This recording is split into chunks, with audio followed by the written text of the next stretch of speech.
Good morning, everyone.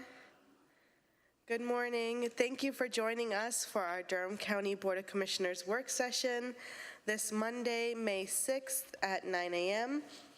I'll have us started with the public charge. The Board of Commissioners asks its members and citizens to conduct themselves in a respectful, courteous manner, both with the board and fellow citizens. At any time, should any member of the board or any citizen fail to observe this public charge, the chair will ask the offending person to leave the meeting until that individual regains personal control. Should decorum fail to be restored, the chair will recess the meeting until such time that a genuine commitment to the public charge is observed. As we convene for the Durham County Commissioners meeting, it's crucial to recognize the painful truth of our history, that we stand on the stolen ancestral lands of the Catawba, Eno, Occaneechi, Shakori, and Tuscarora peoples, whose deep connection to this land predates our arrival. We acknowledge with humility the unjust displacement and violence that occurred, leading to the dispossession of indigenous peoples from their homelands. Their resilience in the face of such adversity is a testament to their strength and spirit. May we humbly honor the ancestors and elders of these nations, both past and present, by committing ourselves to fostering understanding, healing, and justice for all who inhabit this land. Let us walk forward together with open hearts, acknowledging the past and embracing a future guided by compassion, respect, and unity. As a courtesy to others, please everyone turn off your cell phones during the meeting. And now we will begin our meeting with citizen comments. We have DeWarren Langley joining us virtually.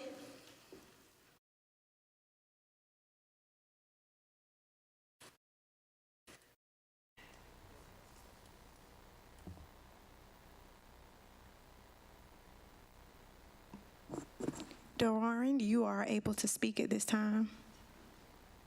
Okay, good morning. Thank you so very much, Commissioners, for the opportunity to share with you all this morning. I just wanted to bring to you all's attention as you continue to deliberate and think about the budget for the upcoming fiscal year. The budget is the moral document that identifies and states what our priorities are as a community. What do we value? Where are we making the investments? And for what purpose? I have continuously come before this body pleading and urging on behalf of boys and young men of color in this community. There have been over 11 young people shot here in Durham over since the beginning of this year, and that is on track to possibly exceed what has occurred last year. And as much as we talk about and say that boys and young men of color are a priority in our community, our budget does not reflect that commitment. And so as we continue, as you all continue, our elected representatives continue with your budget deliberations, I'm asking the county manager as well as the 5 commissioners to make a financial commitment to boys and young men of color to embody what we say as a community is a value, needs to be memorialized, budgetized, and actualized in this upcoming budget. Thank you all so very much. Thank you, Mr. Langley, for your public comments. I believe that's all the public comments that we have signed up for today. So that brings us to the consent agenda. I'll pass it to Manager Sawell. Great. Thank you so much, Madam Chair. Good morning, everyone. We will begin with Agenda Item 240197. Budget Ordinance Amendment Number 24BCC 00095, appropriating general fund restricted fund balance to increase expenditure authority for the library to receive coronavirus state fiscal recovery funds in the amount of $70,819.40. Item 240224. Approval of Budget Ordinance Amendment Number 24BCC 00098 for the Department of Social Services to recognize Duke Energy Carolinas LLC 2024 Share the Light STLEEF funds of $20,568.39.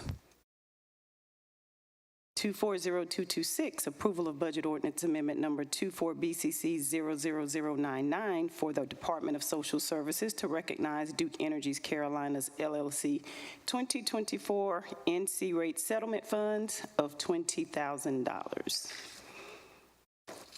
240228, budget ordinance amendment number 24BCC 00100, public health, to recognize $50,000 from NCDHHS Division of Public Health's Local and Community Support Section.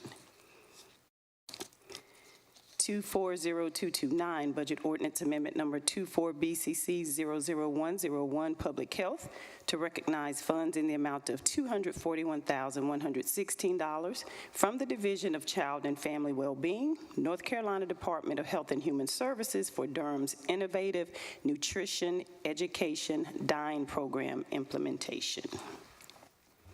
Commissioner Jacobs?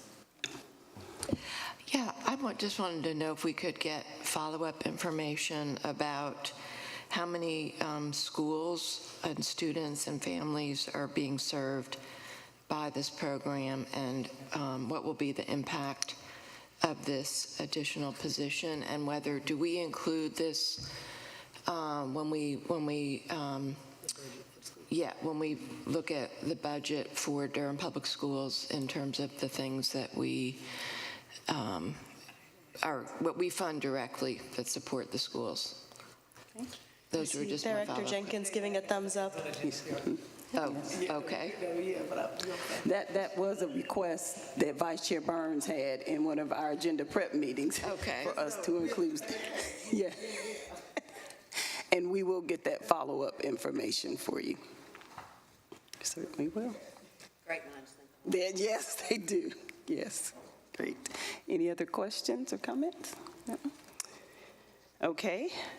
Item 240237, approval of capital project amendment number 24 CPA 00024 and budget ordinance amendment number 24 BCC 00096, appropriating $1,875,250 of sewer utility fund balance and transferring those funds to the New Chin Page Road Lift Station, Force Main, and Outfall Capital Project SE 064 to fund $1.4 million of pre-construction services costs with the design build firm Garney Companies, Inc., and pay the $385,961 Clean Water State Revolving Fund loan fee for the $19.3 million project loan, as well as authorize the county manager to execute the contract with Garney Companies, Inc., and any related contract amendments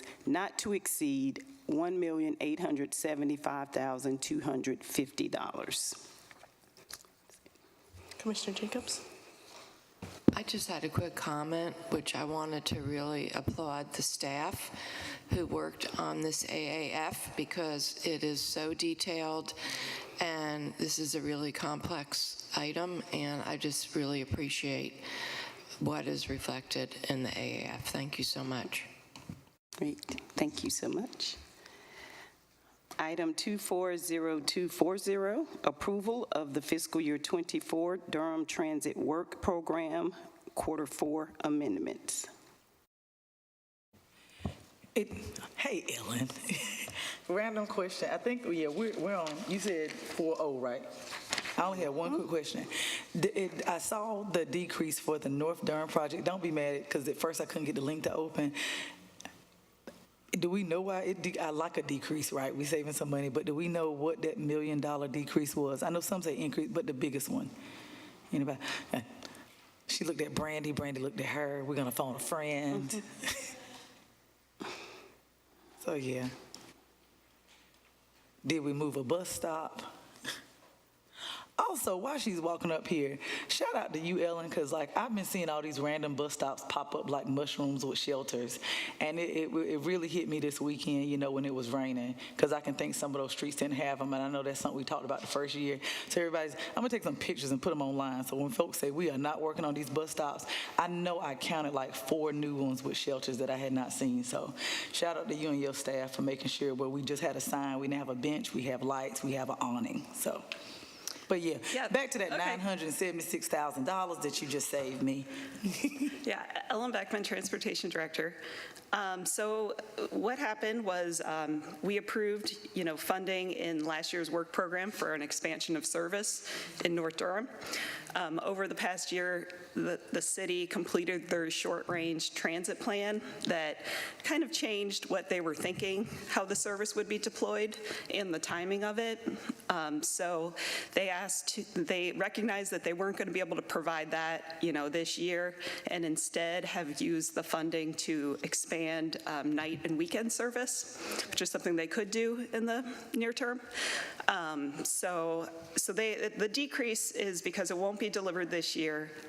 Our final work program, though, plans out the planned service expansions in North Durham in the future years. So I don't know off the top of my head what year each service is, but it's generally a decrease to reflect what they learned from the short-range transit plan.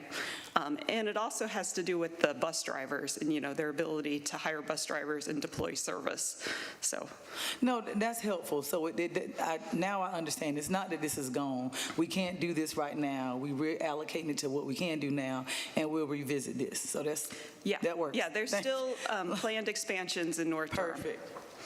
And then thank you for recognizing the bus stops. I do want to recognize that a lot of those are managed by Go Triangle. So it's their staff that are out there managing and implementing those stops. I'm aware. With the county transit plan. Thank you. Commissioner Carter?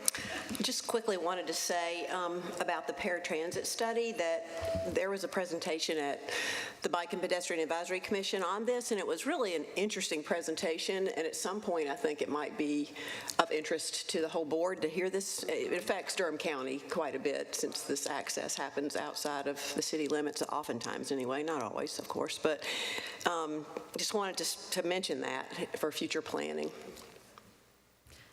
And Wendy asked this question over the weekend. We checked with the city staff, and they are prepared to present that, when the study's complete, maybe later this summer. Yeah, that'd be great. I'm sure y'all will love it. I won't be here. Okay. Any other questions or comments? Oh, I was going to say, not so fast, ma'am, this summer. Okay. Item 240250, approval to enter into a contract with Infotech Research Group in the amount of $432,000 to implement the next phase of execution and selection of the county ERP system. Item 240258, request the board to authorize the interim county attorney to execute a contract with Arthur J. Gallagher Risk Management Company, LLC, for insurance brokerage and risk management services in the amount of $42,000. Item 240260, acceptance of Federal Aviation Administration, FAA, grant offer number 3-37-0056-066-2024 in the amount of $15 million to the Raleigh-Durham Airport Authority. Item 240261, approve the transfer of the county's existing conservation easement on 4100 Pickett Road, partial, to Triangle Land Conservancy. We got an applause from the dais. Thank you. Item 240262, approval of the interlocal agreement between the City of Durham, Durham County, and the Central Pines Regional Council regarding the Durham to Roxborough Rail Trail Planning and Feasibility Study. Commissioner Jacobs. Well, I can't let this go without applauding Ellen and her team for this. I'm just so excited about this opportunity. And the fact that there's incredible partnerships reflected with this, working with the East Coast Greenway, the city, and then there's a concurrent, funding of actually the land acquisition that NCDOT is taking the lead on, which is also awesome, having them taking the lead on that and being a partner. And just when you look at the map for this trail, I'm really excited when this gets out into the community engagement, because this is going to be such an asset to the people of North Durham. And when you look at the route, 4 schools, a library, a historic site, recreational, so we've got education, then recreation with Penny's Bend and Horton Grove, and then 2 industrial parks. So we're capturing everything: education, jobs, and recreation. People are going to be able to commute on this, and also Oxford Manor is close to it, the Sankofa Landing that we've invested in, veterans affordable housing, and also the scope of work that is detailed in our with this project. I really appreciate the really excellent work of all of you, so thank you. Commissioner Carter. I just wanted to clarify from my own self. Is this $400 in federal funding? We're applying for that. We're still in the application phase, or is it received? And now we're making our local commitment. I'm sorry, I didn't quite get that. And this also means we did not receive some funding for a similar study from another application.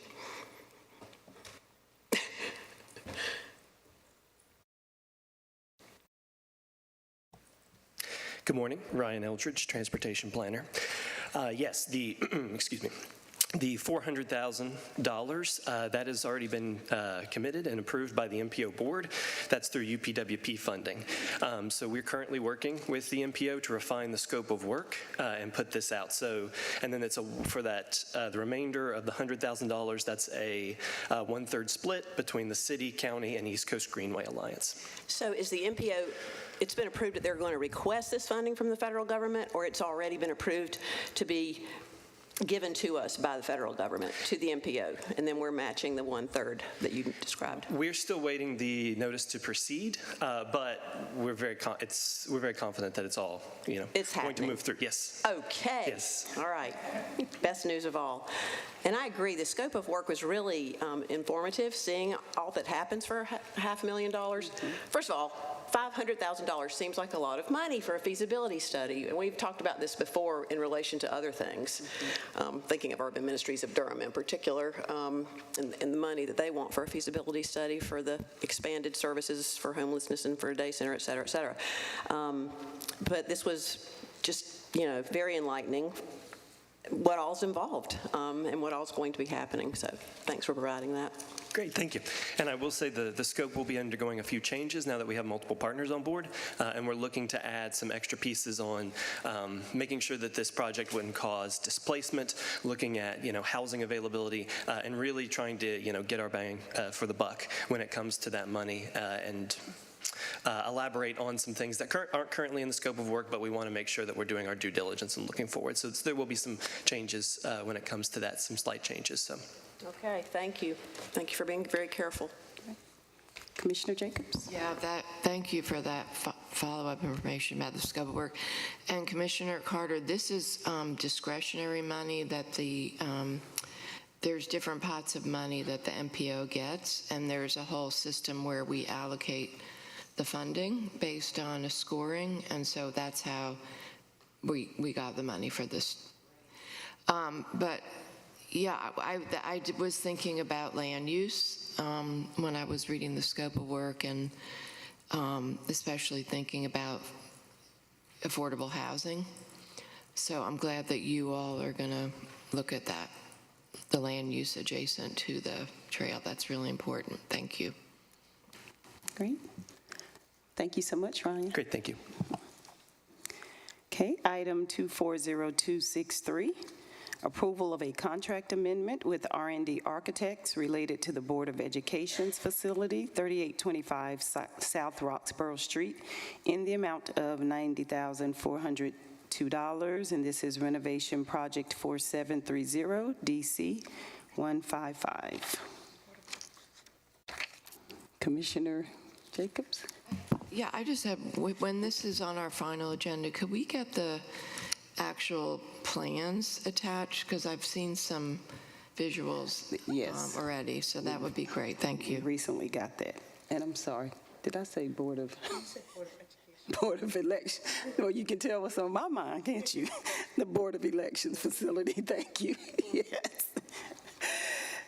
Okay. 240264, approval of the purchase of goods contract with various vendors for the workstations, private office, conference, miscellaneous furnishings, and equipment from the Omnia/GSA and/or NC State Contracts buying programs for the Board of Elections renovation project number 4730 DC 155 with a total budget amount of $609,817.11.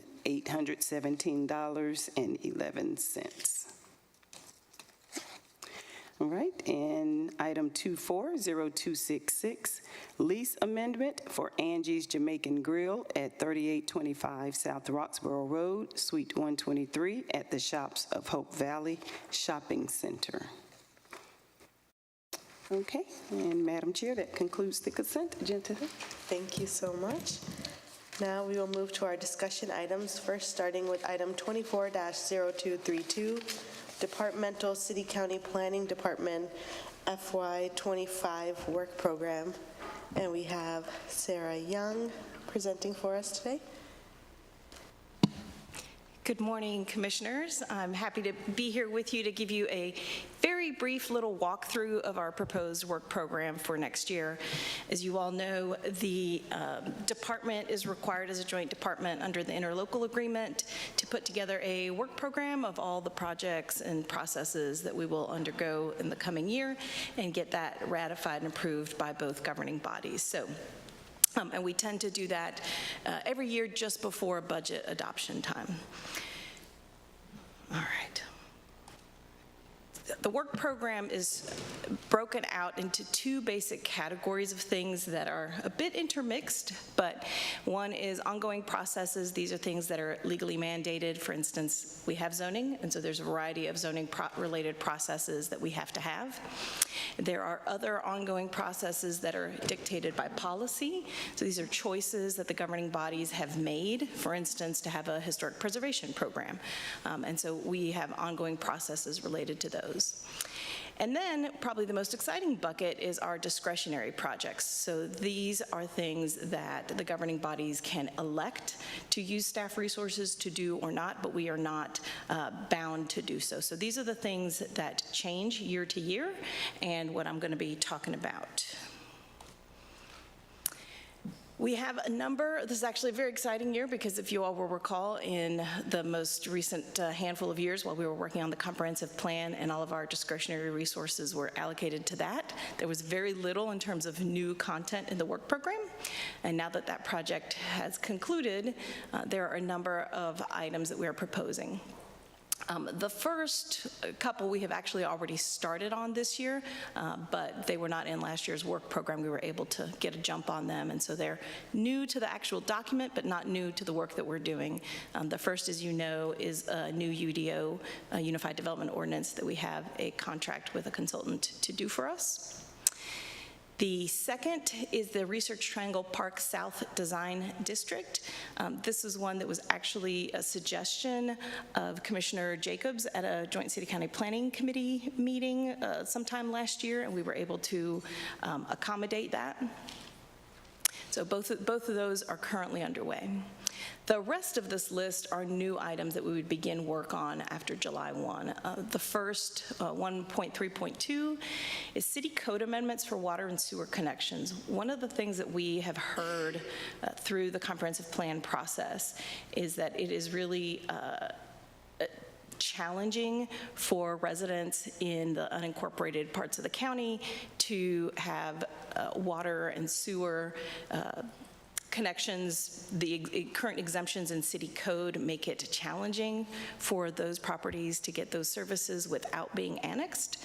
And there are a number of reasons why we should look at bringing these folks off of well and septic and onto city water and sewer without having to annex them.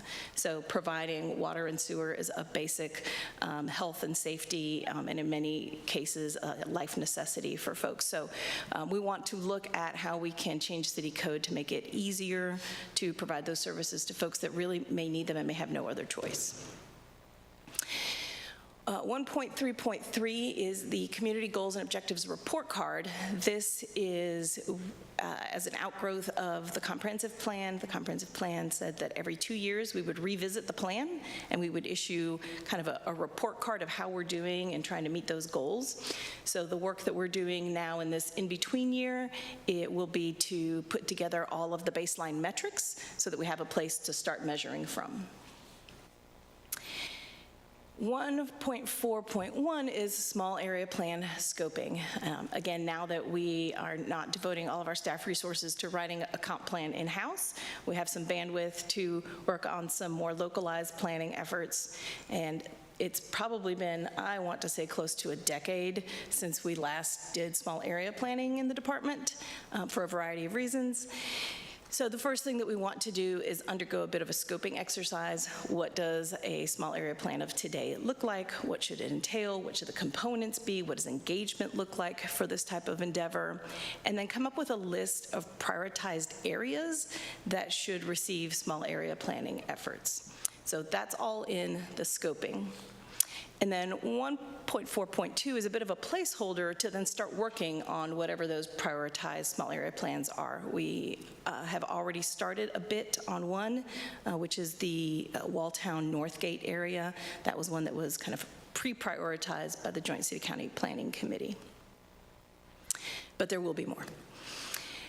1.5.1 is a landscape manual update.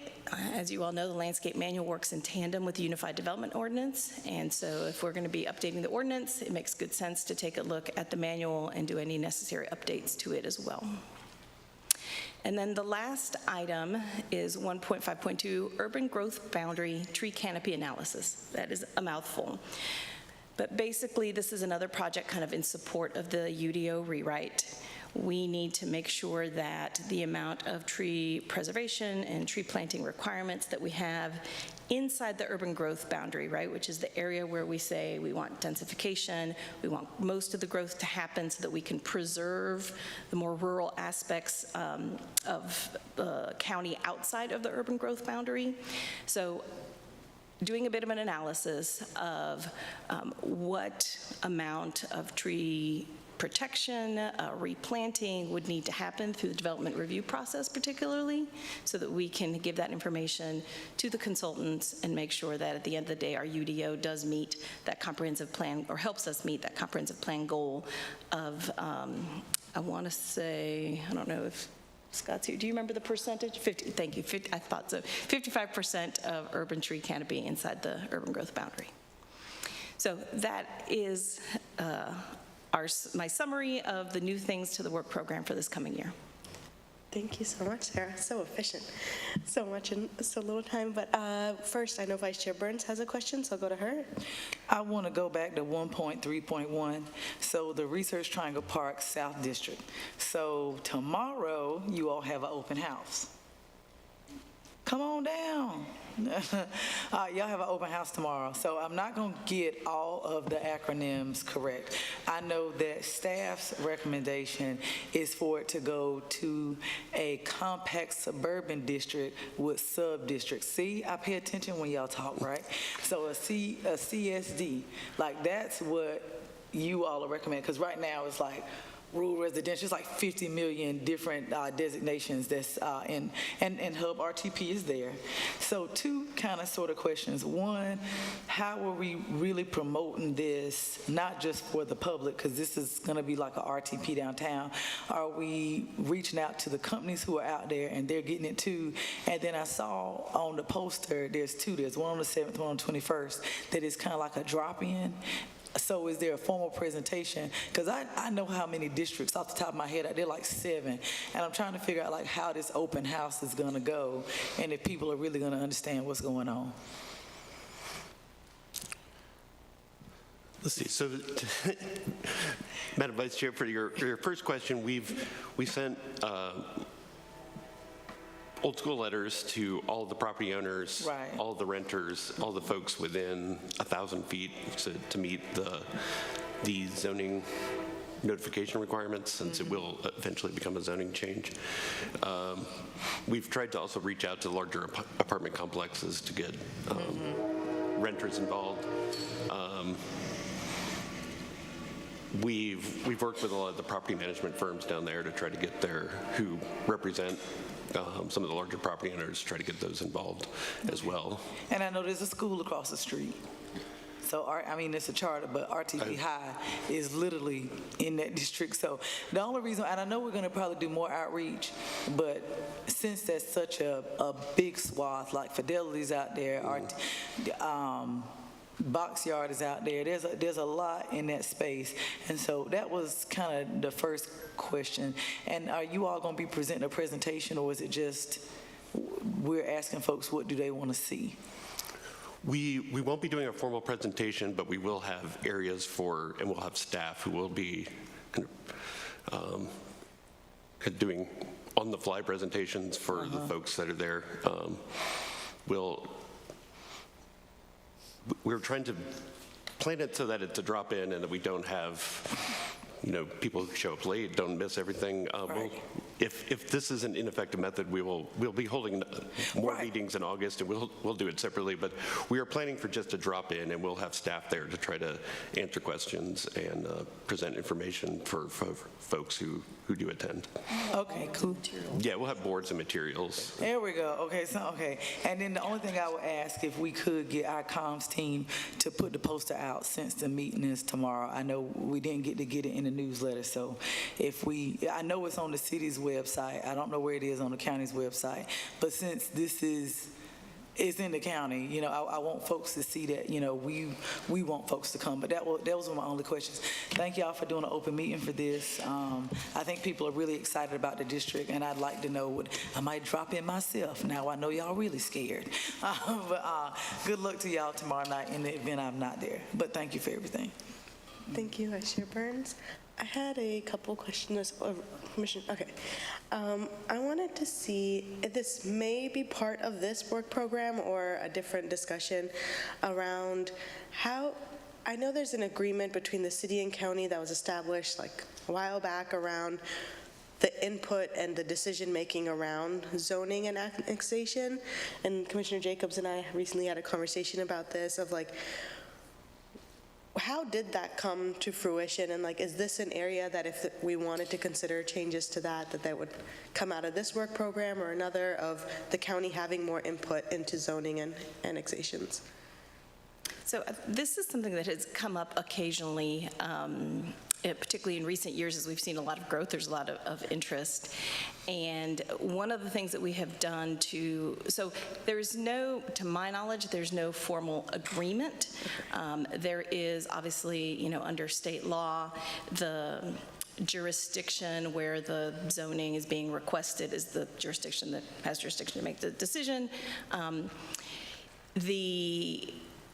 What we have tried to do as a kind of a first attempt to provide you all more information is, you all probably recall that Grace Smith, one of our assistant directors, will send you all an email periodically when we have cases that are moving forward so that you all can provide any input that you may have, and we would package that input up and provide it to the city council.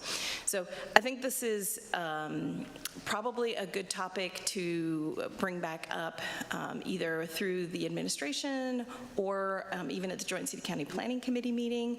That's where we talked about last time, how the best way to get both groups kind of sharing information. So we're happy to have that conversation. We can add that to an agenda, or if the administration has a different way they would like to tackle that, we're happy to do so.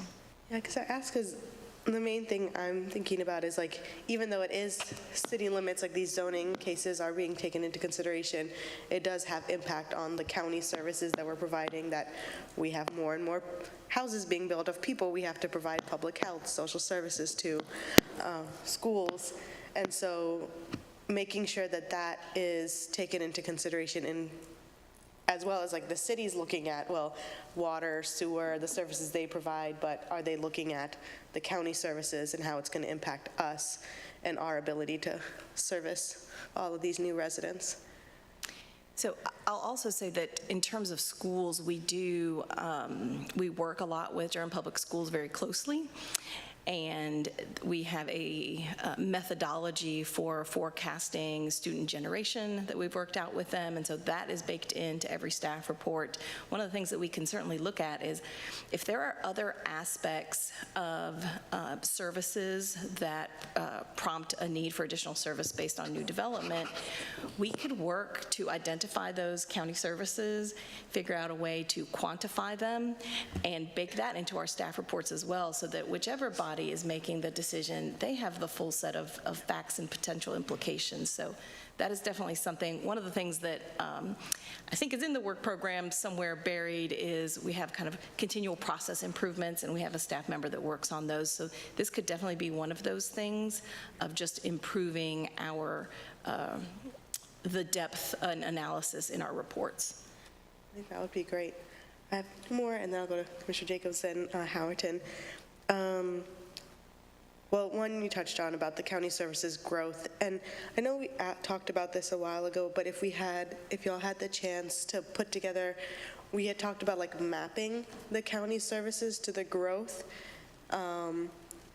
If that is something that we could get out of this, or like in maybe the next joint city county, talking about like especially the county portions that are being annexed in, because we've gotten, I'm sure you all remember, a lot of feedback around like EMS, fire services, sheriff services in those areas. So like showing that on a graph of how the population is growing in these areas and how the service is growing, so that as well. And then for the water sewer connections, Sarah, you and I had talked about this, about just like the cost, and wondering like how is that going to be factored in, because like those pipes are the most expensive part of getting those connections, and like who would be owning that cost? Yeah, absolutely. Changing the policy is the easy part, to be honest, right? And so that's one of the things that we're going to look at is most places that do something like this have some sort of program. Sometimes it's a loan program, sometimes it's they have grants that can defray part of the cost. So those are things that we'll be looking at as kind of a component to not just changing the city code, but then, are there ways that we can assist, because it is very expensive. And that's developers. It's easy for developers to do it because they're doing it at a large scale, and then they're baking in that cost, and passing it through to potential home buyers. But when you're an established homeowner, or resident, it's very different. It's hard to come up with a big chunk of change to all of a sudden, do something like this. So we'll look at that. And then my final question, we had a few months ago met with our state legislative delegation, and we were talking about like priorities, not for this short session because they're mostly working on budget, but like for next full session about legislation priorities. And something that I brought up and then was like just looking at how to give municipal and local governments more say in developments, and like starting with the small wins we could possibly get. I was wondering if you could help us kind of like compiling some things. Like obviously I don't think the state legislature is gonna, I wish they would, but let cities and counties be able to make their own decisions, but to be able to have like small victories. And like when we talked about like flood zones, about those not being included in the what is it, the conservation areas of keeping those separate, because they really should be separate. And then like with the blastings, like giving us more power of requiring documentation from developers, like small pieces that we could maybe chip at to give to our legislators to advocate for us to have more say. Yeah, we can think about some of those things. Some of those things we may be able to accomplish already without necessarily having to go to the legislature, but there are some other avenues to work through. Fire code is something that, similar to building code, it can be changed. It is not the easiest thing to change, but, and then I do think that there's the ability to require additional information, et cetera. So those are things that can be looked at. Thank you. Commissioner Jacobs? Thank you. I just want to first follow up on something that Chair Alam mentioned about looking at how we're assessing rezonings and how we're doing the analysis. I think now is really a good time to do a reset on that because of the implementation of the comprehensive land use plan, the new future place type map, and of course looking at redoing our zoning ordinances because, and so I just want to echo that, all of our staff, county leadership, working with your staff because, for instance, the methodology around Durham Public School, the impact on education does not reflect, it looks at the school capacity and the number of students projected, but it doesn't include, for instance, our local supplement. So we really do need to take a look at how that's being So we actually added that this year. You did? I added it? Okay, great. Yeah, I actually thought it might be helpful for you all to see. I can send you a sample of a recent rezoning report. Okay, that would be great. I did not realize you had added that. Yes. Thank you for doing that. We absolutely did. That would be awesome. But yeah, just to look at, is EMS included now? We have reached out to EMS and have not really gotten an opportunity to connect with them, so we will continue to follow up with them. Okay.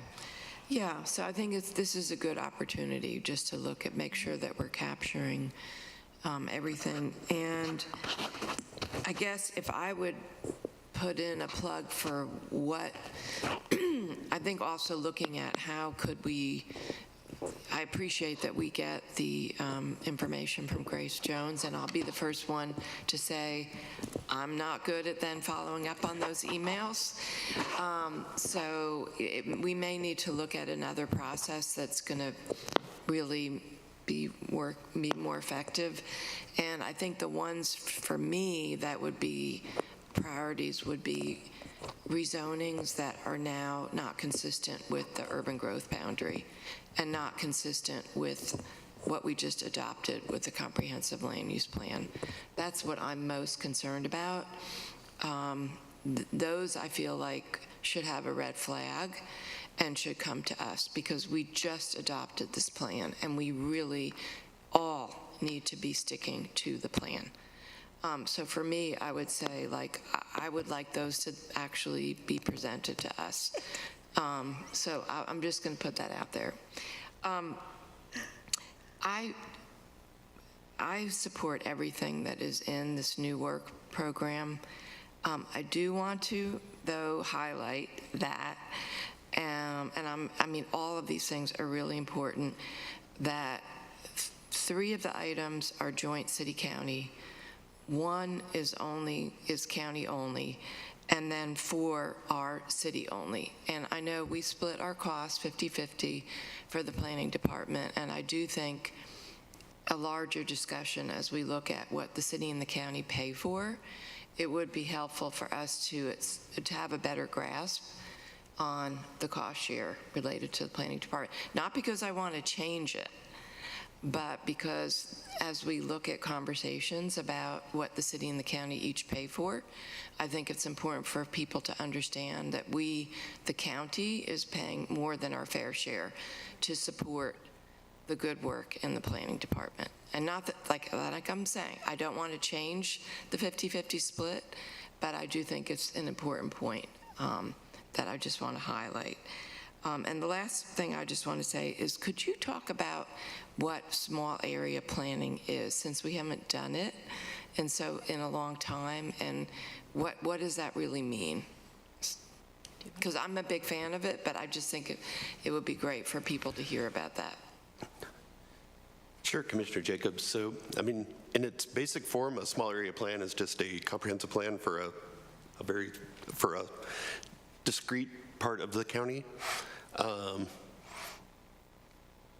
But they are away with the comprehensive plan. We're making decisions on a countywide level, and so it's hard to drill down into specific areas and get kind of, when you're talking about land use for a particular site, you don't have the chance to do the kind of the in-depth discussions with neighbors and property owners. And so it's a way to kind of refine what was adopted in the comprehensive plan, but also kind of look at localized needs. We have policies that apply countywide, but some needs are different in one part of the community than they are in the other. So it's a way to look more specifically at one part of the county and kind of figure out what are the needs, kind of the public service needs and those sorts of things. And one of the reasons why we wanted to do the scoping first is obviously those needs are going to involve public funds. And so understanding from the elected officials what sorts of things you would be willing to support as part of a small area plan, whether it's, some of these are more city functions and county functions, but things like adding sidewalks or bus stop amenities or sewer and water extensions, those sorts of things. What sorts of things would the elected officials like to entertain for certain areas that we think we might be able to afford? We already know that there's a lot of demands for our limited funding in both the city and the county. So hope that helps. Thank you. Commissioner Howerton, and your mic is on, so Is it on? don't touch the thing because it cracks. So the light comes on and the light goes off. It comes on and goes off. So thank you. You could hear me fine. Thank you. So good morning. I'm going to address a couple of things that either the chair or Wendy has mentioned before. One is I want to also mention the cost split. That conversation keeps coming up. It came up with Commissioner Raquel years ago that this board needed to really evaluate how that's being split, and that conversation drops. So we don't pursue it, but it keeps coming up, and less and less is being done in relation to the county. Even in this work plan, you see that happening. And I'm not asking you to do anything about it. I'm just saying that the conversation keeps coming up. The other thing that the chair mentioned around, I'm not sure how she mentioned it, but my question is a historical question. It goes back as to when I was asked the question, was there a legal document? Did we do anything legally? I don't remember anything that had the county have less involvement around rezoning. I remember it because I keep thinking that around 751 and that whole episode around that, something changed during that period of time. And I don't remember if it was a legislative action or was it a city action. Can you shed some light on that? Yeah, absolutely, Commissioner Howerton. So I don't recall the exact year right this second, but there was a change in state law where cities could no longer involuntarily annex land. So you go back, 3 decades, and it was very common for for developers to get their rezoning in the county and get city water and sewer extended without being annexed.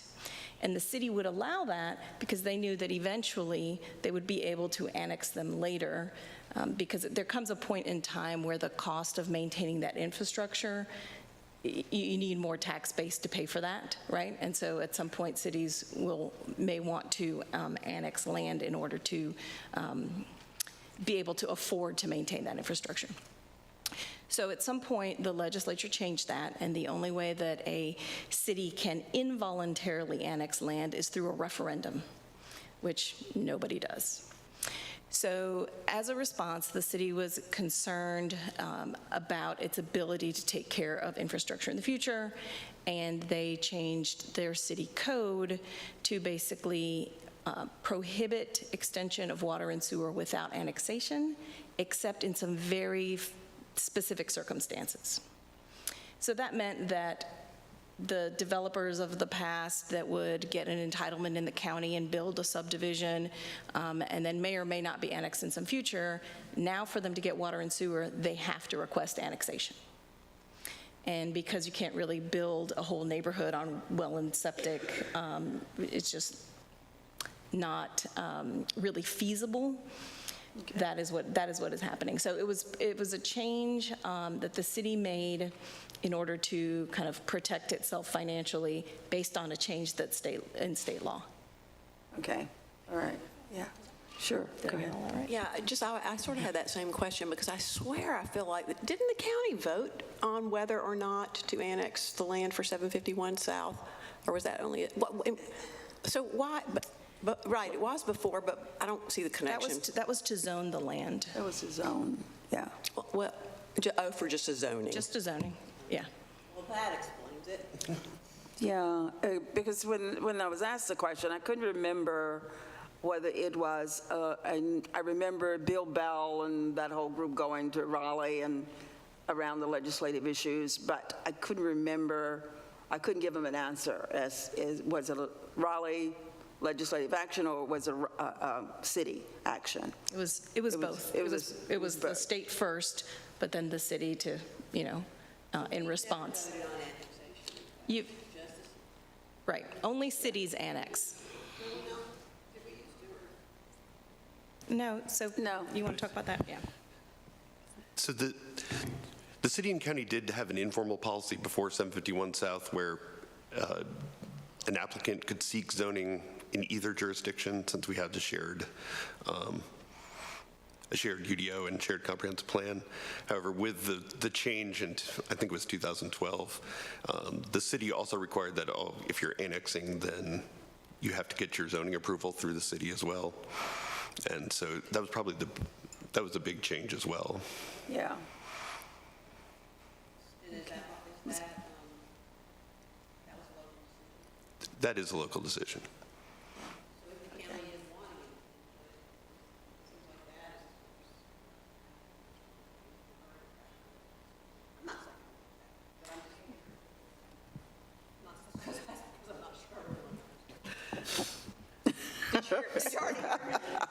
So I think she did. I think we did. I will say this, that using and I hate to use the 751 as an example, but that's an example of what happens when you've got a project that comes in, gets zoning approval to build a neighborhood, thinking that they're going to be able to then get annexed to get the water and sewer, and then that does not happen. The other body decides they do not want to do that.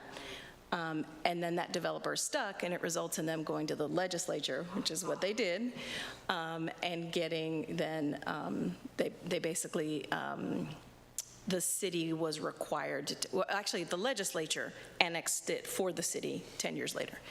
That just became effective this past year. So I will just say that I think that we need to also be careful that we are not, we want the best developments possible. And so looking at ways that we are not, that we are getting that and we're not putting developers in this, stuck in between land, between two governing bodies.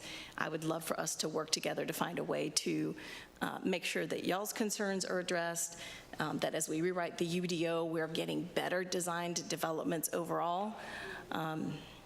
It's a tall order, but we are here to work on it. So all the developments that are happening, especially in southern Durham right now, or they have to have approval for annexation before they build? Yes.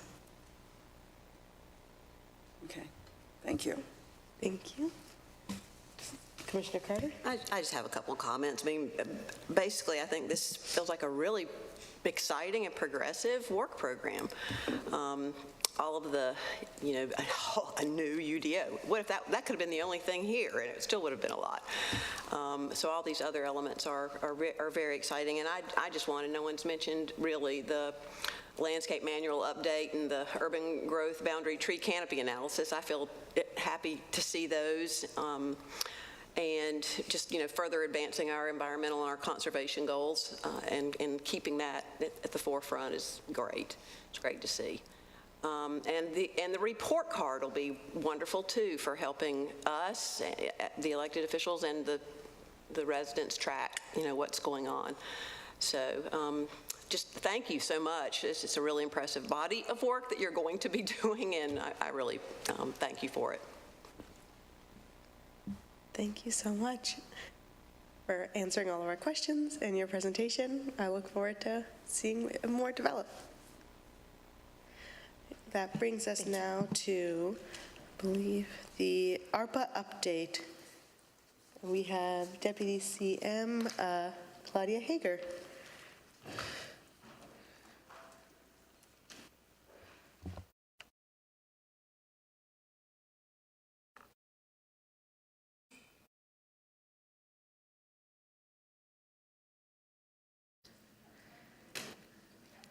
And I realized I forgot to do this for the last item, but for this item, sticking to the template, so we have like 30 minutes for presentation, 15 for questions. Thank you.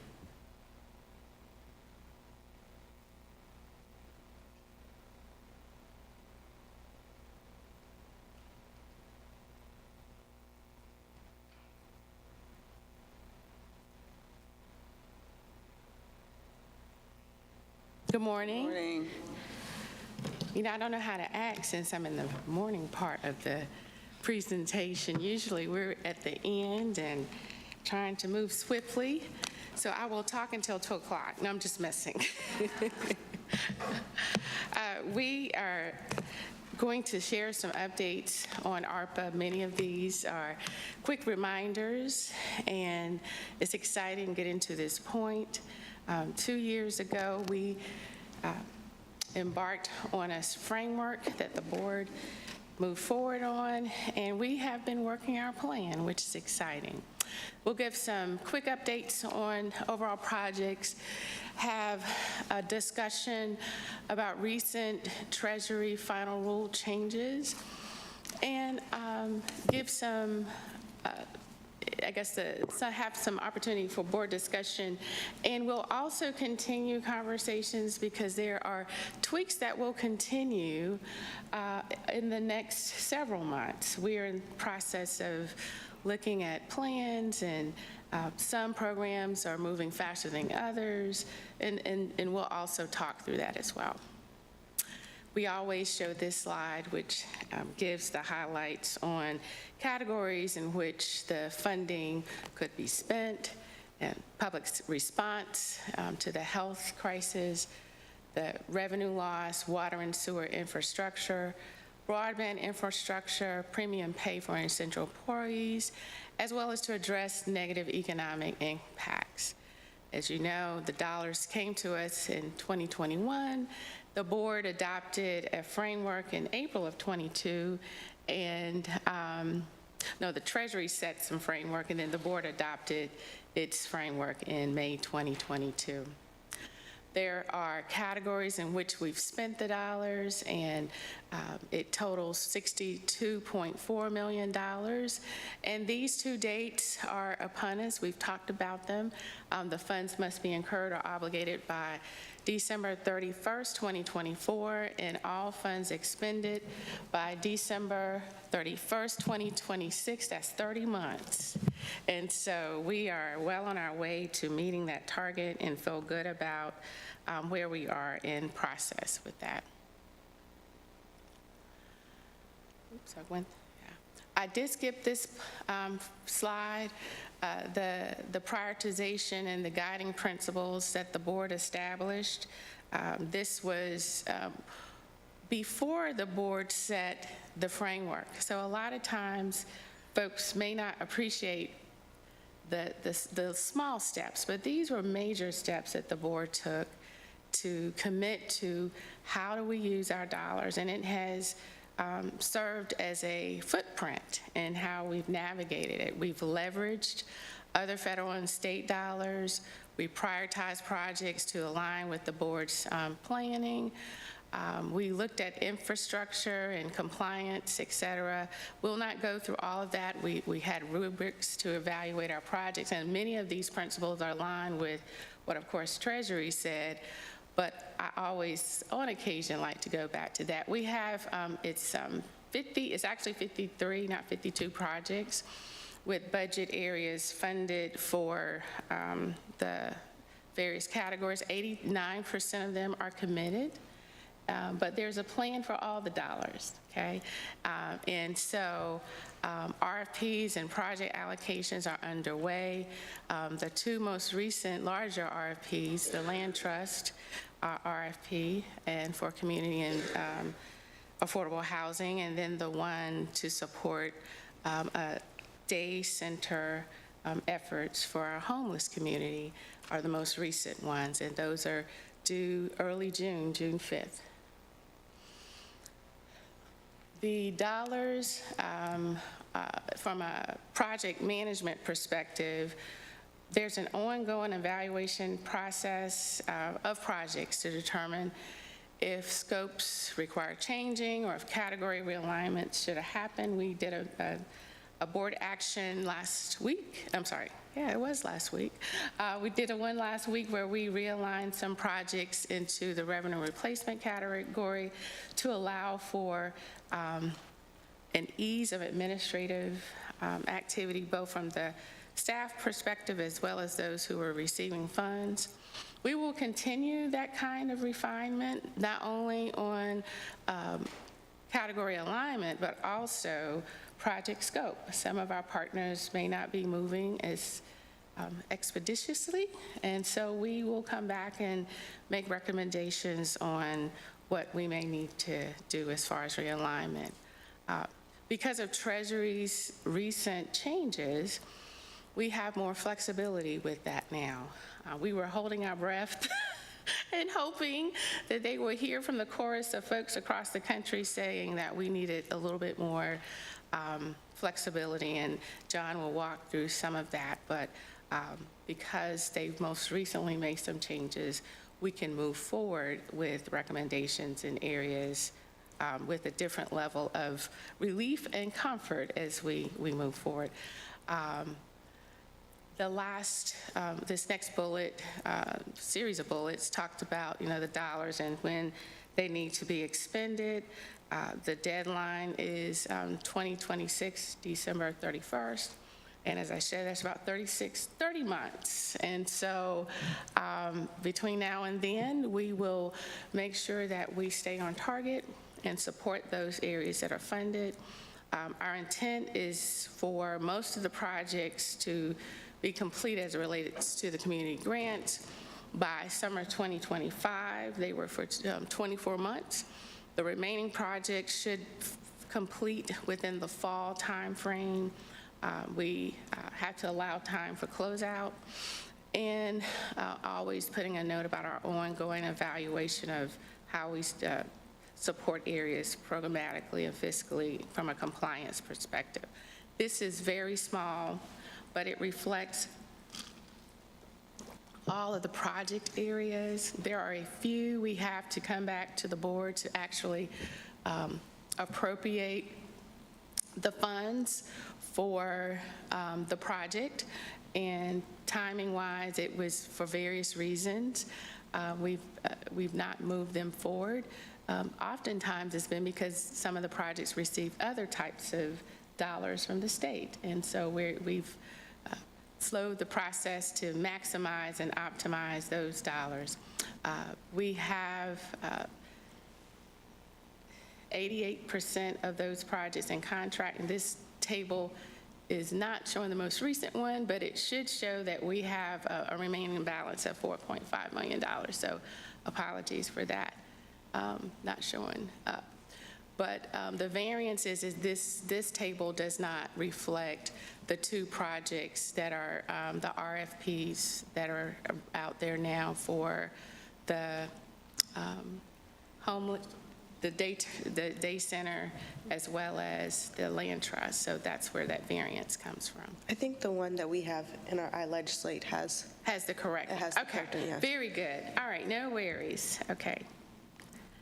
And so John will now share the updates.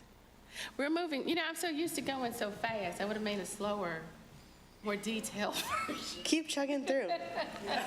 Don't slow down. All right, good morning, Commissioners. As Claudia mentioned, at the end of March, the Treasury Department passed a new final rule that relates to the definition of obligation as it pertains to the state and local fiscal recovery funds. And this, for Durham County and for many other state and local governments, I'm sure is going to be tremendously beneficial in our administration of these funds over the next 30 months. So as context, previous to this final rule, the definition of obligation would be how it normally operates for federal grant funds, which is as sort of a hard deadline. You would have to have all of your contracts in place by that point. You could not pay for any kind of personnel costs after that deadline, as obligation for personnel expenditures is when the work occurs. And so it kind of had locked us into a situation where originally after December 31st of this year, we would be kind of stuck with the specific projects and frameworks that we had in place as of that date. Any changes after that point would most likely result in us having to return funding to the Treasury Department and to miss out on the benefits of that investment within our community. The new final rule around the obligation deadline establishes some flexibilities that we believe will, and that is the intention of the Treasury Department, to prevent us from having to return funds to Treasury in the event of unforeseen circumstances around any of our projects. So we did want to highlight a couple things for your notice and consideration today around this final rule. The first of which we want to highlight that we can now utilize ARPA funding for personnel costs through December 31st, 2026. That's a fairly big change. Any folks that we had paid for out of ARPA funding previously, we would have been able to employ through the 31st of this year. Now we have an additional 2 years. We had been planning to do a contract to try to get administrative support for the ARPA funds during that period. But with this new final rule, we will be able to instead look at actually hiring staff instead of having to rely on contractor support. So that could be very helpful for us in making sure that we're continuing to fulfill our fiduciary responsibilities during the 2-year period for expenditure of funding. The second piece to highlight is that as I previously noted, if there were any changes originally after December 31st, we would, to a contract, to a project, we would have been stuck in a situation of potentially having to return funds. Now, under the new rule, we can actually move funding between projects so long as both projects were obligated before that date. So if we have one project that was originally budgeted at a certain level that comes in under budget, we can now take that excess funding and apply it to another project where that funding may be needed, either because of a cost overrun or simply because we can get more benefit for that investment. So, as an example, if our lift station project came in at under 10 million, we could take that funding and put it towards our affordable housing project and get more units out of that investment. And so there's a great deal of flexibility there that'll keep us from having to send money back in the event that anything happens. Again, we can't enter into new contracts, but under the new rule, we can amend contracts, utilize change orders, or exercise contingency clauses to alter the scope of existing projects. That would previously also not have been permitted. We do have to make sure that our contract language allows for us to take those steps, so we are working to review all of our existing projects to make sure that that is a possibility as these projects come online and take shape, so that if we need to reserve additional funding to have as a contingency fund for a project that we think maybe will go over budget and we don't know that we're going to have that funding available, that we're now able to do that instead of being at risk of losing that funding previously.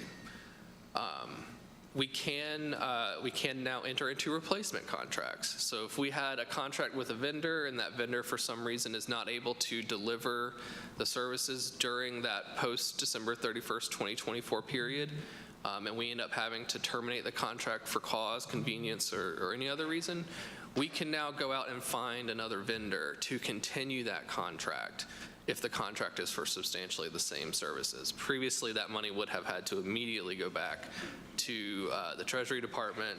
Now we have this additional flexibility to identify alternatives to make sure that the work that you all had envisioned for this funding and had approved for this funding is able to be completed regardless of what may happen with the economic circumstances of the vendors that we're working with and partnering with on these initiatives. And then finally, one thing that I know is great relief to the county manager's staff is that we can shift projects among categories after December 31st if needed.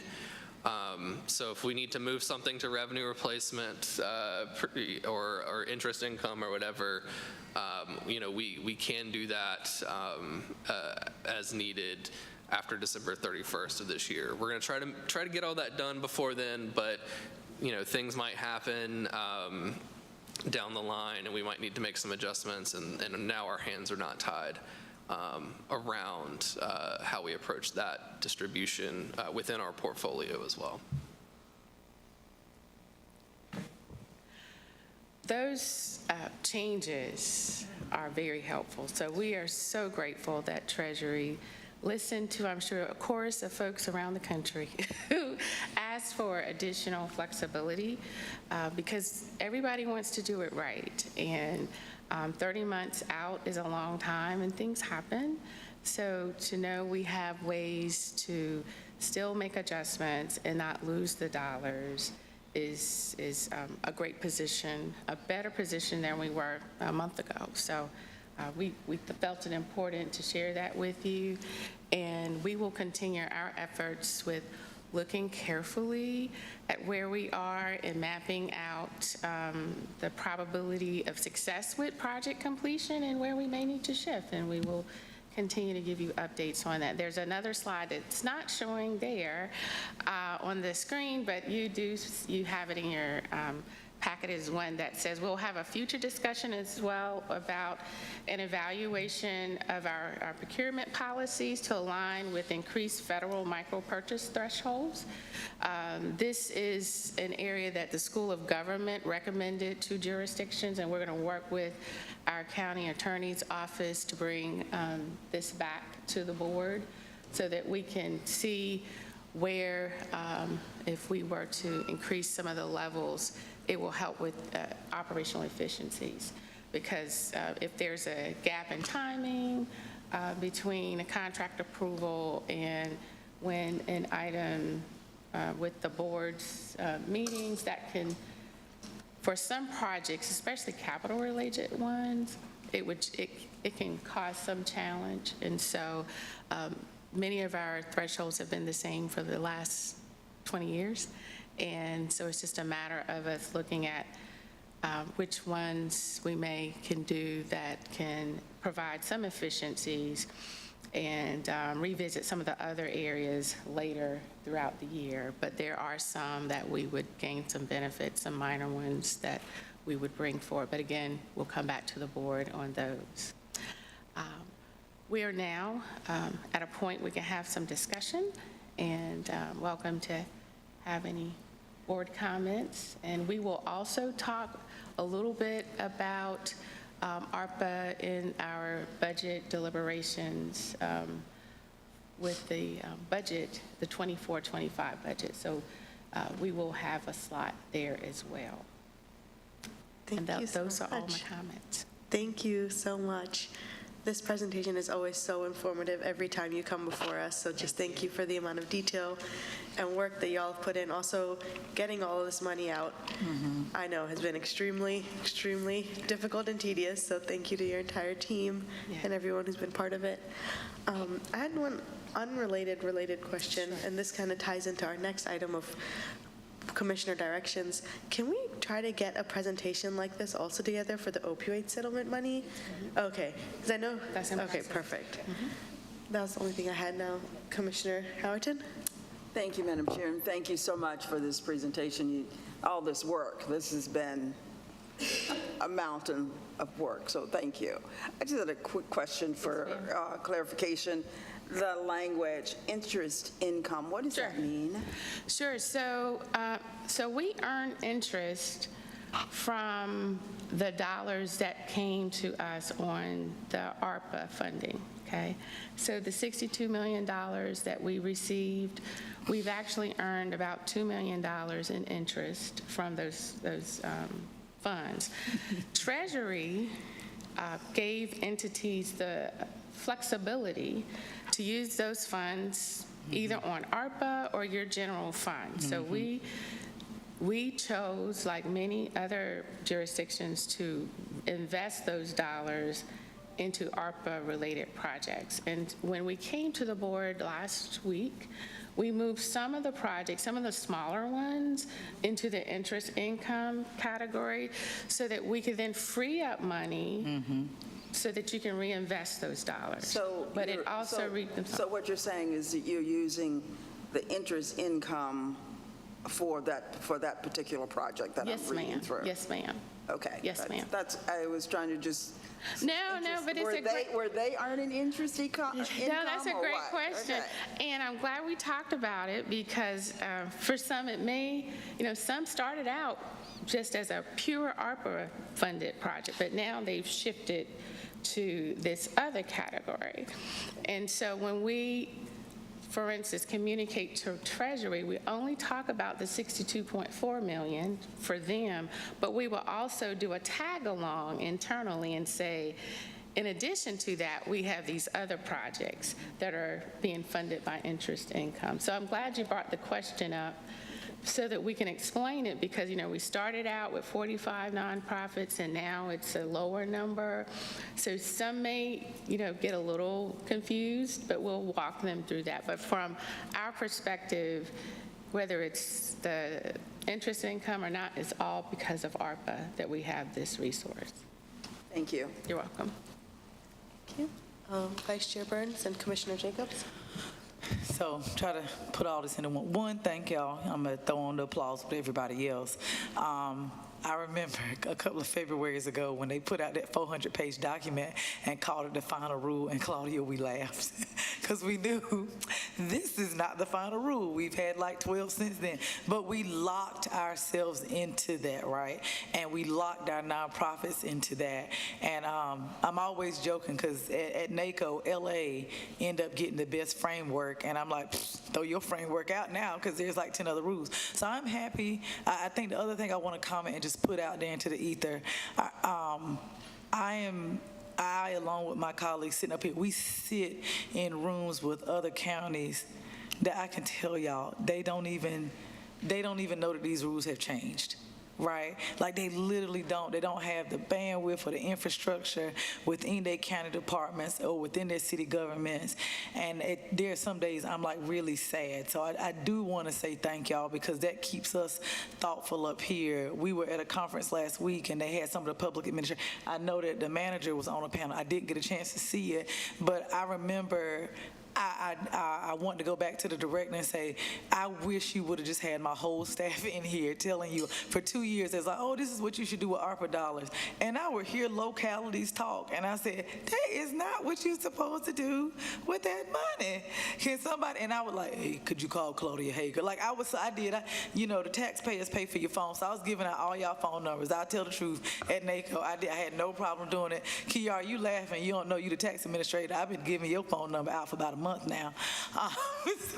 But I won't, I just want to throw that on. So I feel very blessed and very lucky. Here's where my kind of question is. I could go through a couple of them. I knew about the rule about the projects. I knew about that one. Here's where my concern is, and it'll be post me. It is about how we can continue to fund positions, right? I'm going to use a bad example. He's going to get me. President Buxton was smart enough the first year after we gave him some ARPA dollars, brother came back and said, I need this as an FTE, and wrote it into the budget so that he was the one person smart enough to do that. And so that's in his allocation, like in our budget, and it's not pulling off ARPA.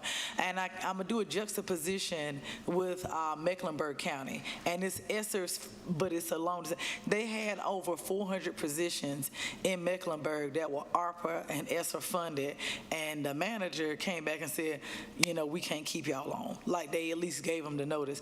I do want us to be forward thinking that as we are putting people on these dollars, are we doing these as full-time, time-limited positions? Because I know you made the good point. Now we ain't got a contract for everything, but also so folks have a reasonable expectation. This is not the most long-term job, and I think the manager brought up a good point a couple of meetings ago when she's been telling departments, okay, the cliff is coming in 2026, like what position do you want to hold on to? You historically did it in a Board of Elections meeting. So as we are putting people on these dollars, I also want us to be mindful, like which ones do we want to keep, and are we telling people early on, okay, this is not permanent money? Sure. And so those two things. Those are great questions, and it has been one of the reasons we've been cautious with adding a lot of FTEs. Right. So there's a category that's sort of grant administration, and there's folks in the county manager's office, myself, John, Ella, Hargrove, and then there's our compliance team in finance, John Keenan, Gary Woods, and Crystal Wright, who have been our other partners. And we've probably been absorbing a lot more than we should to keep this going. And so we're at a point now that we're pivoting, and so the question was and has been, do we pivot with contractors to expand the bandwidth now that we've gotten through this, or do we bring in folks in-house? Prior to last month, we were about to craft a RFP that would have brought in external folks because that was the only way we could do it. Now, we can have greater efficiencies by, over the next 30 months, having time-limited positions in that particular space. There's a few other places. So of the $62 million, right now, there may be 2 positions that are funded. There are some that were cooperative extension related, and now they're on interest income. There are a couple of others as well. So we've been very cautious. The challenge is our community partners. They are doing great work, and some have already asked, well, how do we cover this expense? And our response has been, unless Treasury comes up with another appropriation, unfortunately, the county will not be able to support continuation funds. And so that has been our response. But that is a great question. So the direct county FTEs, we are in a good position.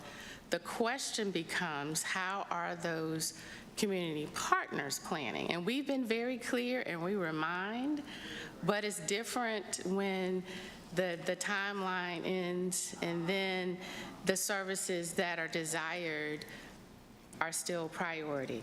And so unfortunately at this juncture, we don't see how we can close that gap, but that's what we've communicated. It's a great question. Quick follow-up, really quick. So the other rule that changed, and I'm going to mess it up, but let's just say I contracted, you gave a good example about the lift station, right? Like, let's say it's 10 million. Well, not that one. That's not the rule I want to go. The one where in the event, we have to cancel a contract for calls, they can't actually do the work. I actually think that is a problem we're going to run into. I don't think it's going to be acute to us. I think everybody's going to run into that problem statewide, especially around broadband. I think that's going to be a really great example. Broadband was one of the reasons why we kicked the can out so far, right? Because we didn't have linemen and people didn't think about breaking through rock and in the West and all these last mile initiatives. So we see all these I think when we open up these dollars, and I don't mean we as in Durham County, I mean just statewide, we had so many contractors applying for dollars, and we awarded these funds, and what we had and what we have statewide are some contractors that are like, wait a minute, I thought I was going to have 10 projects, I have 30. I do not have the personnel to execute this work, so they're going to have to cancel their contracts, or we're going to have to cancel. Are we doing a decent amount of track? I know we are. So that in the event, all right, so we pop up July 2025, and they're like, you know what, we actually cannot execute this. Are we in a position to say, all right, we got to throw this right back out on the street, pivot, reallocate these dollars because the feds have said so, and still get this done by 26? Because I don't want to have to reopen it again. Yes, ma'am, and yes. John has a term he coins off-ramps, and so... So we have a lot of if-then statements as we've gotten to this point, because the list is all clean and pretty right now, but there are lots of times that we've pivoted and shifted because either the state offered money. Broadband is a great example. We had originally planned for a higher number, but the state, thank goodness, took that on. The complexities with broadband and the contractual obligations and negotiations with internet service providers is tremendous, and I am so grateful they are facilitating that process. That is an example. So, and that's part of what we'll come back to the board with, is showing some examples of, well, what happens if something occurs before December 31st, 2024 or after? Where will our off-ramps be? And we have some thoughts about potential off-ramps, just sort of based on board policy commitments, and we are always going to recommend low-risk off-ramps. So, that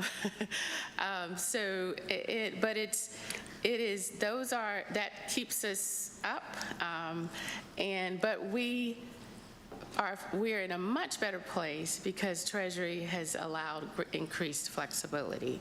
So it is not the fear we'll lose the money. It is the board establishing some clear paths of where we may want to place those dollars. Give one example: the federal government and state dollars for child care has decreased, and so for us, that's a potential way that we could adjust a contract to support child care subsidy. There are some other places. So as John talked about, there's this on the slide, when we look at sort of how do we manage it, that first bullet, when it talks about our need to revisit all of our contracts and make sure there are contingencies in there, that we can do a change order or other types of clauses so that we can make those adjustments. So those are the things that we'll start doing so that we can, one, make it a seamless process when we bring those contracts back, but going forward as we craft them, make sure there's that flexibility in the language. Our intent is to return no dollars. Our intent is to stay in compliance. And so that is a framework in which we are trying to operate, and so we'll have greater clarity on some of these areas, but are so excited about the increased flexibility that has been given. Thank you. Commissioner Jacobs? Thank you. Thank you so much for managing a very complex process so carefully. And so glad we have you, John, as a grants manager for Durham County. And, you know, this, not just ARPA funding, but all grants are just, you know, as we face the revenue challenges that we have, you know, your job is becoming increasingly important. I just wanted to focus on, well, first of all, could we get some of this updated information on our website? So, first of all, having someone who can look through a 107-page updated final rule and then condense it, I really appreciate. But the list of approved projects and the FAQs, if we could get that up on our website, that would be great. The ARPA page. The remaining balance. I do think it's going to would be great if we could have some board input during the budget, because I can just list right now. You mentioned one of them. We've got the challenge of the 300 child care facility. We've had a request for a resiliency plan. I know that we still have the challenge of reentry housing for women. We had the Homeless Services Advisory Committee submit a whole bunch of different requests to us. So there are still a lot of unmet needs that we've already received and requests. Vice Chair Burns and I both have received requests from our mental health clubhouse for support.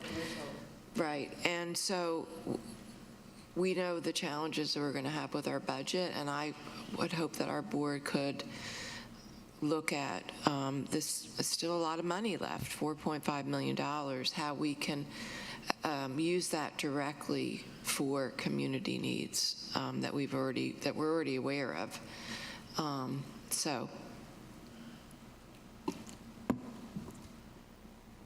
I'll just say, well, Deputy Manager Hager's pulling that up. So we have polled the leadership team about the topics from their perspectives that we want to make sure we address during the budget work sessions, and then we'll plan to share that with you all and then ask you all for any additional ones. But ARPA is definitely one, as well as opioid settlement funding will be brought to you all for the budget work sessions. Right, and I see Greg sitting here, so I'm going to ask this to both of you. With the ending of the federal support for supporting access to broadband, I know we are funding a digital equity with the city, right, in the ARPA funding, but are there any programs out there now? Are there any opportunities for our residents now that this is going away? And do we know how many people are going to be impacted by this program going away? Let us come back to you with more specific information on that. It is similar to the loss in funding with child care support. Yeah. And there's just not enough to close the gaps. However, we'll come back with an understanding of what's available and share what the board potentially can do, and bring more clarity around the broadband and digital equity space. Okay, because sometimes, you know, there are resources that people don't know about, and anything that we can do to get that out to the community. For instance, because I serve on the DSS board, I know that we haven't been maxing out our child care subsidy. And I know it's complicated, that part of it is we don't have the number of providers. But again, I think sometimes I feel like we're still not getting information out to people and connecting the dots. So I just wanted to put that out there. Thank you.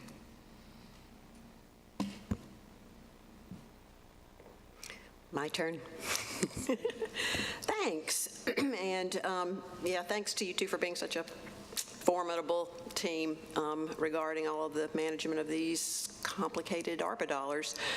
And really, thanks for explaining how the federal guideline changes benefit us as a county.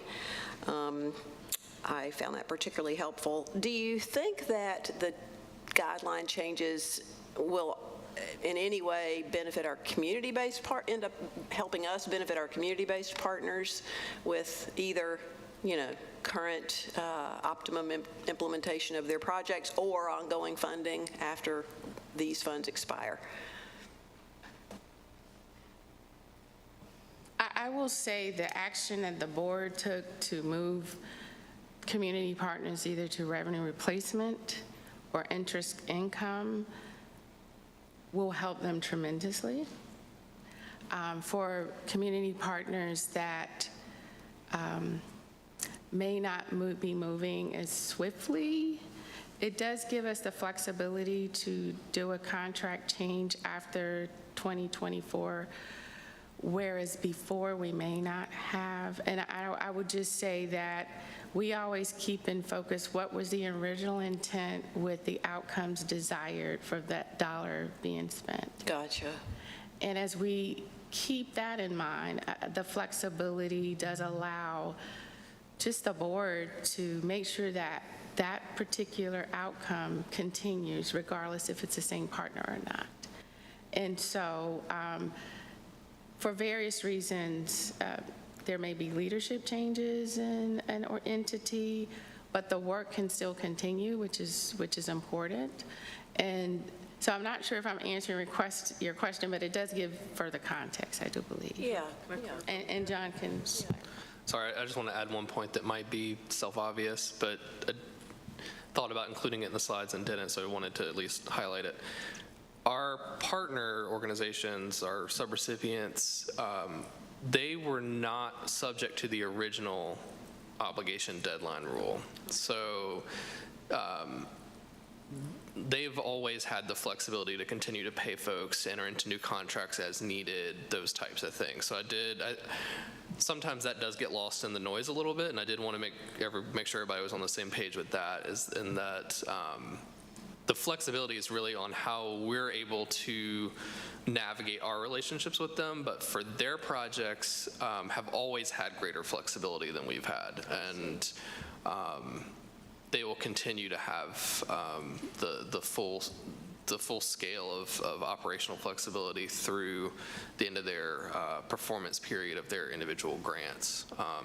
As Claudia noted, switching them to revenue replacement or interest income gives them, it eases their administrative burden, and it softens some of the compliance requirements. And so those are kind of what's driving the changes, so that they have better flexibility in terms of the actual design and implementation of their programs. But in terms of the use of the funding, they're relatively unchanged from the new rules. Okay, thank you. That is helpful. Never assume anything's self-evident with, especially with matters related to financing.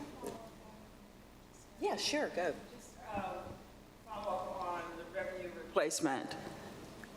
What happens, when those funds are expended? Because you're replacing revenue that they needed, so what happens then? Well, the way that category works, it can be used in two different ways. One, the entity that's receiving the dollars, we could use it for a revenue shortfall. So let's say we've had declines in sales taxes, so we could use it to offset that revenue, and that would be the county. The second way that you can use it is to cover any type of expense that the county can fund and not have to go through all of the additional Treasury guidelines, if that makes any sense. So if there are guidelines that we normally have to follow, and let's say it goes up to step 10, Treasury has like 5 other steps. So we only have to do 5 steps, if that makes any sense, which makes it easier and more flexible. And so it is in that space that we have moved those nonprofits into the space that doesn't require as many steps to do their work.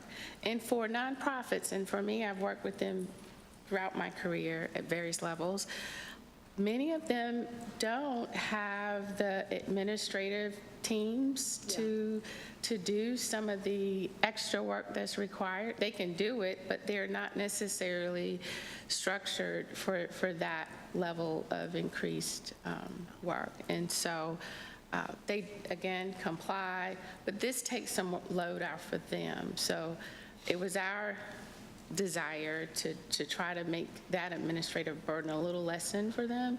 And it also lessens our administrative burden as well because of having fewer steps that we have to climb for reporting purposes and compliance. I guess what I'm trying to get at is the way it reads when you say revenue replacement. Okay, you're replacing my dollars for now. What happens 4 or 5 years or down the road? Because when you say replace, that means you've replaced something that I've lost. So what happens later? I guess that's what I'm trying to understand. That's a great question. So those, when the dollars end for the contractual period, and most of those community partners, their contracts in summer or fall of next year, there will be no more money for them. Yes, ma'am. And so, just continue to follow on that. And it seems a little connected to what Wendy was asking too about, budget discussions. Maybe I'll just put it this way. At the Black Maternal Health and Infant Mortality Conference, I felt two very strong sensations from our community partners there. One, what a wonderful job we've done of pushing money, towards them to help advance our Black maternal health goals. And how grateful they are and progress has been made. Either, I picked up on this from individual conversations or from questions that they asked in the breakout sessions. And from things Rod Jenkins said on a panel, et cetera, et cetera. So that was really good. And, it seems like that more funding is always needed, of course, and the county can't always be the sole provider of that, of course. And yet, this is a top priority of our board and has been, and sometimes it's tempting that when something has been a priority one year, and it's top level discussion during the budget, we then don't really discuss it in subsequent budgets because we assume it's going to be ongoing and continued. And so with ARPA funding, that really isn't the case. And just what are we going to do about that? How are we going to decide when this comes to and I guess it'll come at budget maybe if we think about it, like we're thinking about this one, but are we thinking about everything? Well, the timing of these discussions in the context of the full almost $1 billion budget is a good time. Okay.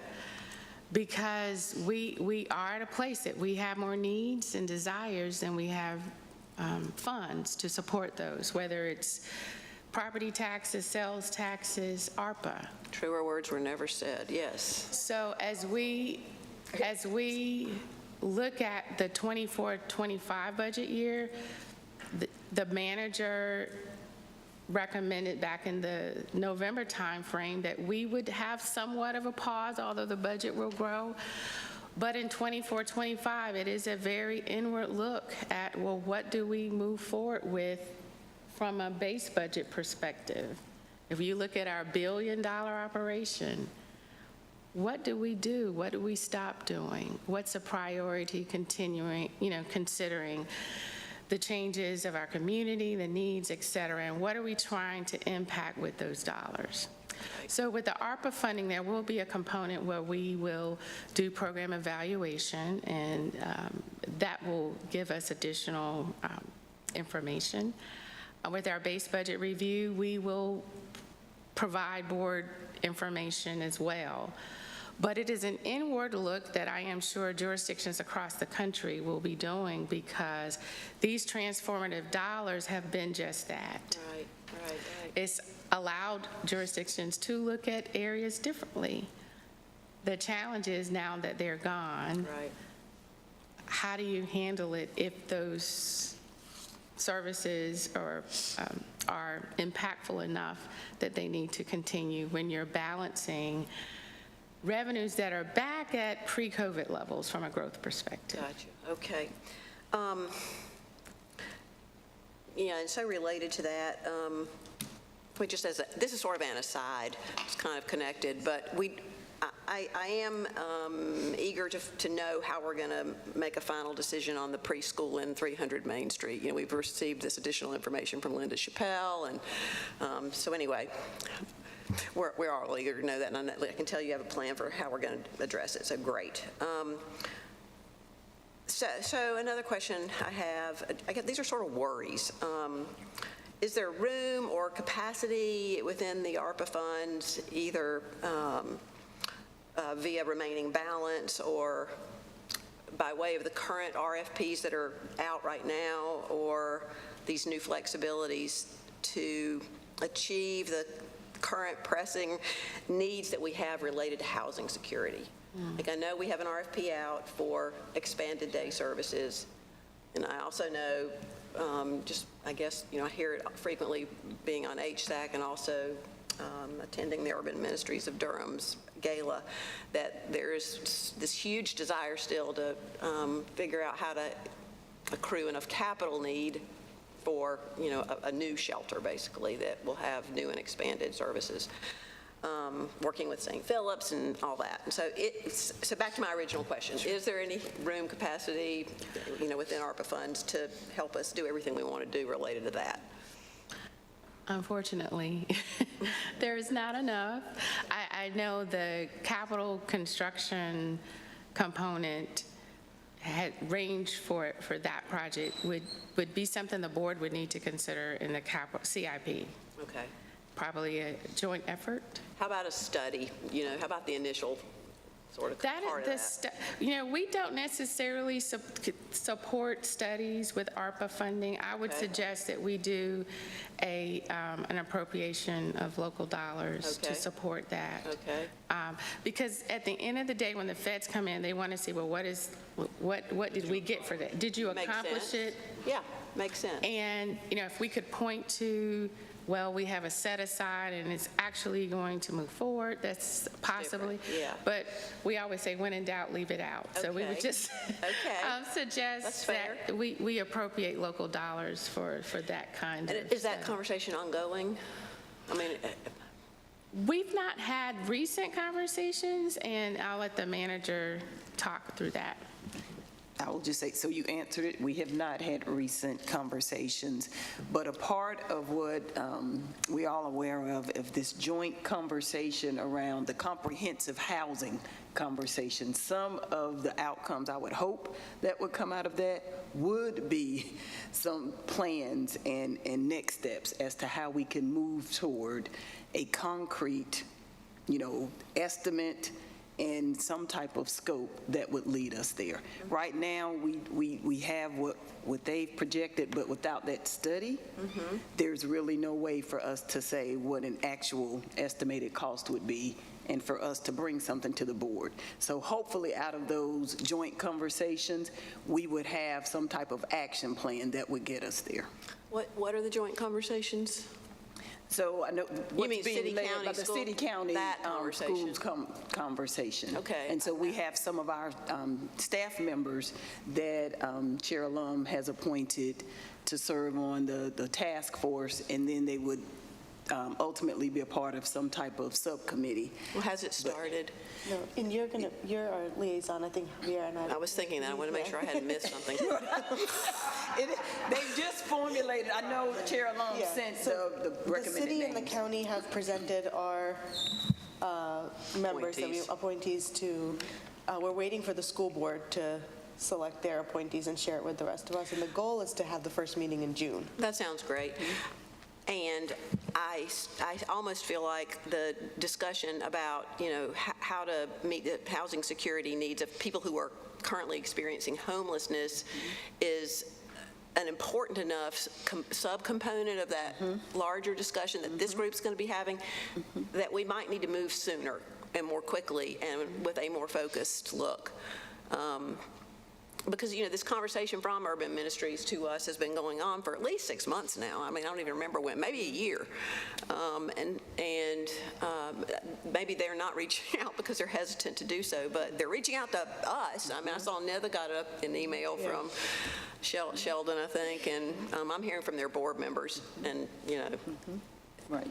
So anyway, I'm not sure what to tell them. Right. What we want to do, we want to have a more collaborative discussion about it, as opposed to them coming to the county to just have that conversation. We need all of the stakeholders at the table, and I think we'll have a much more sustainable solution if we're doing this as a collective, as opposed to us just working on this in a silo and not knowing what's happening at the city and also with. Well, I mean, that makes sense. And I still keep thinking, sometimes I want to use the conjunction but, and instead I say and. And, yes, ma'am. I feel like I've done that a lot in this little time of mine here before the microphone. But, that's my use but. I feel like what's going to be needed as part of this larger discussion is information that a feasibility study would provide us, isn't it? Yes. And so I don't want Yes. that to get delayed and further and further and further, so. Right.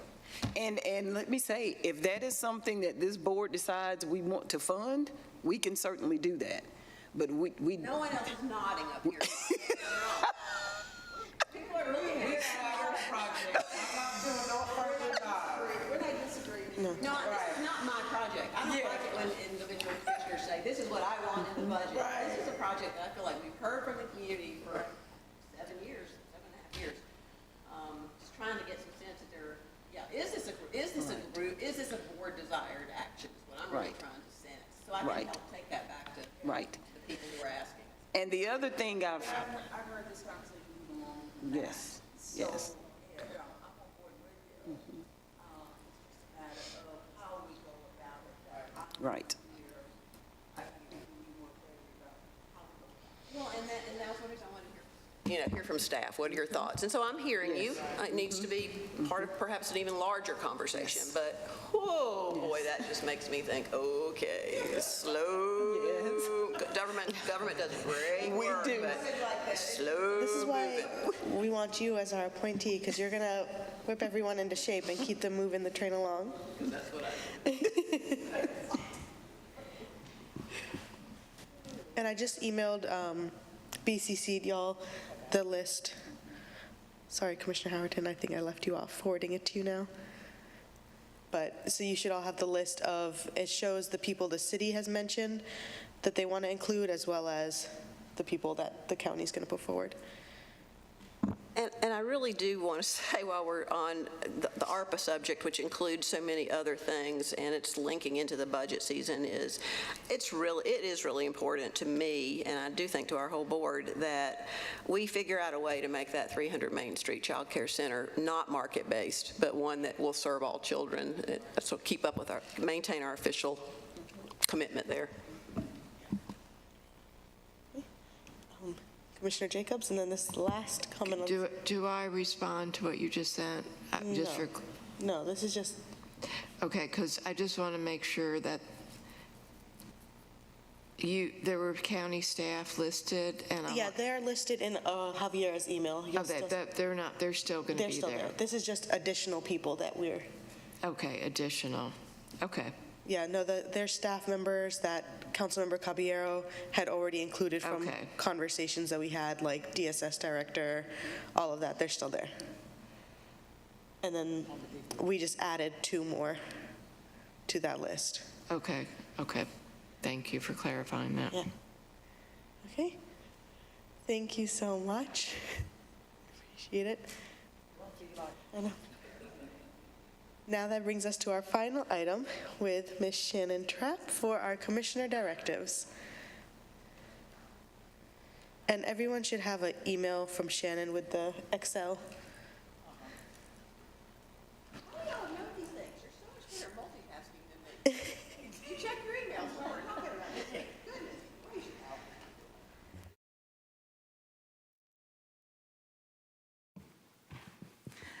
Good morning, Madam Chair, Madam Vice Chair, Commissioners, Madam Manager, and Madam Attorney.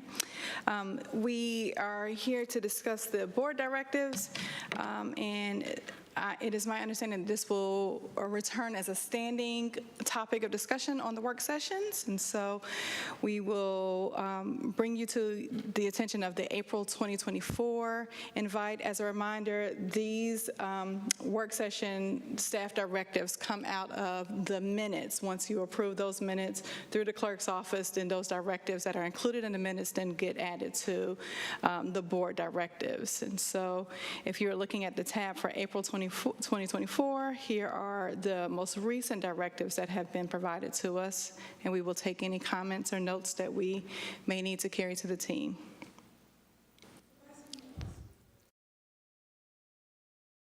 Okay. I will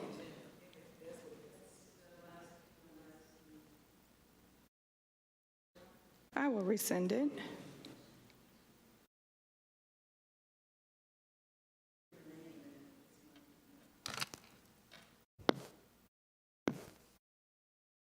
I just resent it, so it should be at the top of your email.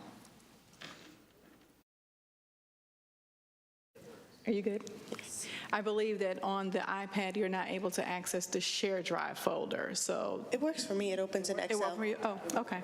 Yeah. I'm sorry. Well, we'll have to check yours, Commissioner Jacobs. It works for the millennials.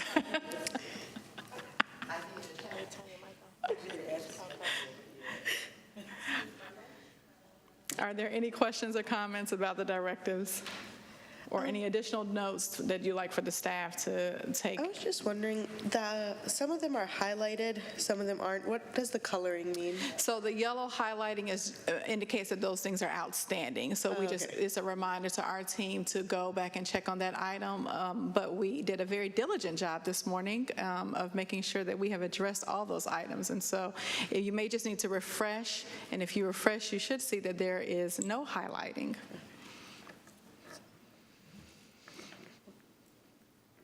Anyone have any questions for Shannon? Commissioner Jacobs? Yeah, I didn't have a chance to look at this yet, so I think we just got it this morning, but I'll just follow up by email if I have any questions. Thank you so much. And if it will be helpful to you all, we'll send the directives out on the Thursday prior to the work session as a reminder when clerk sends out the agenda. And it's a shared drive folder, so we could just add it to the iLegislate so it's always live. Absolutely. It's live, and all of our ACMs, DCMs have access to it, so any comments that you want to provide, you can put those there and we can see them. And we'll give everyone some time to review it and email any questions. Thank you, Perfect. Shannon. Thank you. Okay. That brings us to, let me double check. Yes, the conclusion of our meeting. So we are adjourned.